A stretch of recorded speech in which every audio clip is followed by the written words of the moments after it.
What's going on? And welcome back to another video with your boy Jordan. So I wanted to try something a little different today and tell you guys a story while I'm trying to drive without actually cutting. So no cutting. If I stutter, if I mess up, leaving it in the video,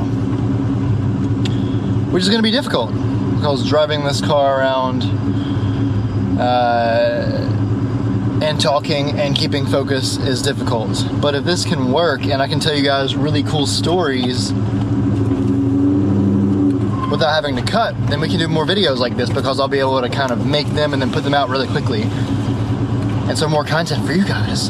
So I want to talk about a story that happened to me when I bought this car.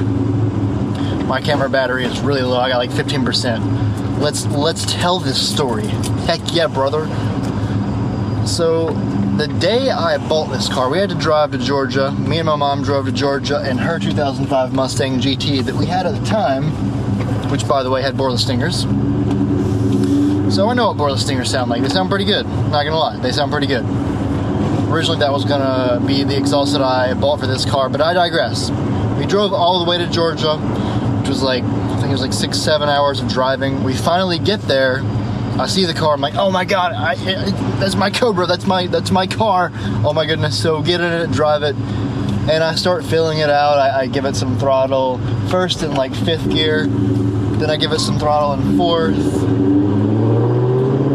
And I'm just starting to learn the car. And I've never driven a car like a Terminator Cobra before, so I'm not really sure what to expect, but I started noticing that it seemed like the car was really easily spinning in just about every gear, which didn't really make any sense to me, like to be spinning in like 4th and 5th gear, because I didn't make that much power. I mean, it was a basically stock car when I went to pick it up with my mom back then.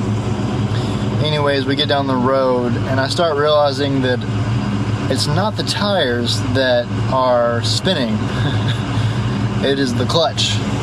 And this brand new Terminator Cobra, or brand new to me Terminator Cobra that I just bought, has a slipping clutch. So I'm immediately a little frustrated. You know, I have to drive this car 6 hours home with a clutch that is about done.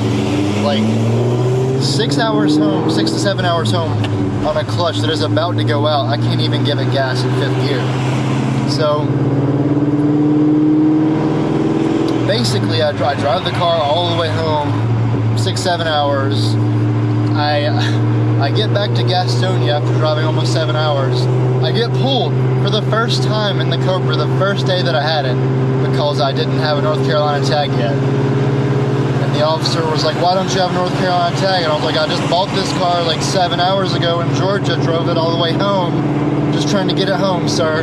It's got a slipping clutch. You know, I'm just trying to get home. So he lets me go, cool. So the next day, a day later, so that's, you know, a day into owning the car, I call the seller and I'm like, hey, my clutch is slipping, so can we do some sort of deal? I want to upgrade the clutch anyways, but can you give me some money on the clutch? So ended up going for a center force clutch, and it was a couple more $100 more expensive than the clutch they had in the car. So they went about $700. They handed me $700 for a new clutch. I spent like a couple $100 out of pocket. And wait, let me digress. Before we got the clutch put on day 2, I was driving it, and I didn't quite know the extent of how bad the clutch was. I had my friend in the passenger seat. We were driving, and we're on the interstate, and the car literally got to the point where I was like in 2nd or 3rd gear at like 4 grand RPMs, and it would barely catch at all. I mean, this thing was just like blowing smoke everywhere. The clutch was just letting go. Oh, look, if I'm hello. Oh, hey. The clutch was just completely letting go at that point. And there's a street bike behind me. Let's see. There's a giant truck in front of me stopping traffic. What is going on right now? This is why one take is hard with me. Anyways, the car completely... There's another 5.0. They're everywhere, man. Everywhere. So the car completely lets go on 85, and I have to get it towed. And I have my friend in the car and make him late for work because I was going to take him to work or something like that. I can't remember. This was like 7 years ago. But this thing was literally blowing smoke everywhere on the interstate, and it was really scary. So long story short, a day into having this car, I blew up a clutch. So ever since the day I bought this car, it's been having little issues here and there. So, you know, something breaking, something going wrong is nothing new to me. Every car that I've ever had, my first car was a 92 Firebird with a 350 Chevy in it that I put in it. Second car was the 05 GT that my mom then took ownership of. And now I have this car. And every car that I've had has had issues. So that's nothing new to me, but I thought that'd be an interesting story to tell you guys. Like, a day into getting my car, the clutch explodes. Like, it literally blew up. Like, not completely exploded, but it started smoking, like blowing smoke everywhere on the interstate, and it was gone. Like, it wasn't catching in anything above third gear. So I was literally cruising on the interstate above 4 grand, just blazing. I was like, oh man, my friend was like losing it. He was like, oh man, I'm gonna get fired, And I was like, oh man, we're gonna be stuck in the middle of the interstate. So I had to pull over on the side of the interstate, get towed.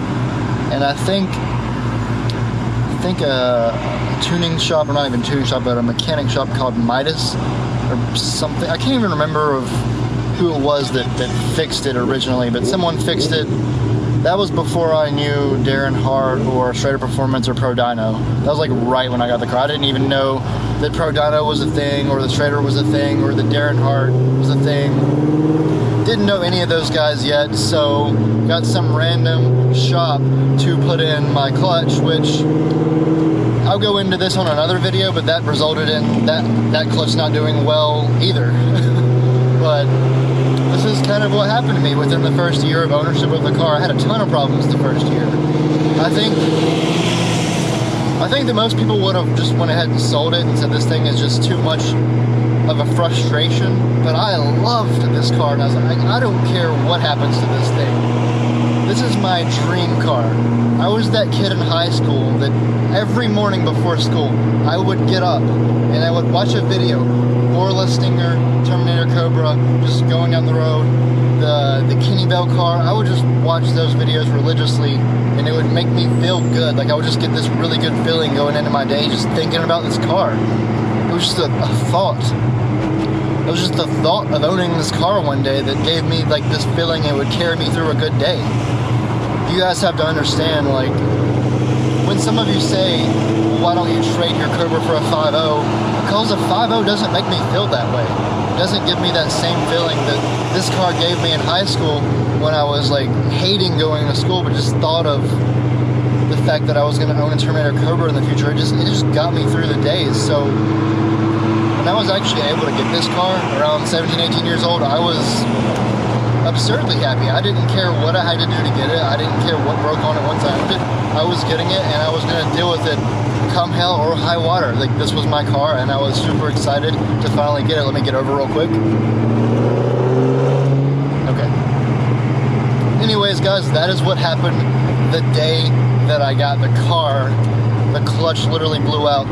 Day 2 on the highway after driving the car almost 7 hours home from Georgia to North Carolina, and then I got pulled the first day and my clutch exploded on the highway the second day, or interstate, sorry. Literally, people were arguing between the difference in a highway and a non-highway on a video a couple days ago. Oh man, but that's it. That's my story. If you guys enjoyed this video, please leave me a like. That helps me out a ton. Comment if you have any questions or concerns. If you like this type of video, this one-take storytelling, story time type of video, let me know. I would love to make more videos like this. I have tons of stories in this car. Tons and tons and tons of stories. Me and this car have been through a lot in the past 7 years, like a lot. Breakups, deaths, ups and downs, me being happy, me being sad. We've been through a lot. So if you want more stories like this, let me know. Like the video. If you're not already subscribed to the channel, make sure to click that subscribe button and ring that notification bell. And I will see you guys next video. Much love and have a fantastic rest of your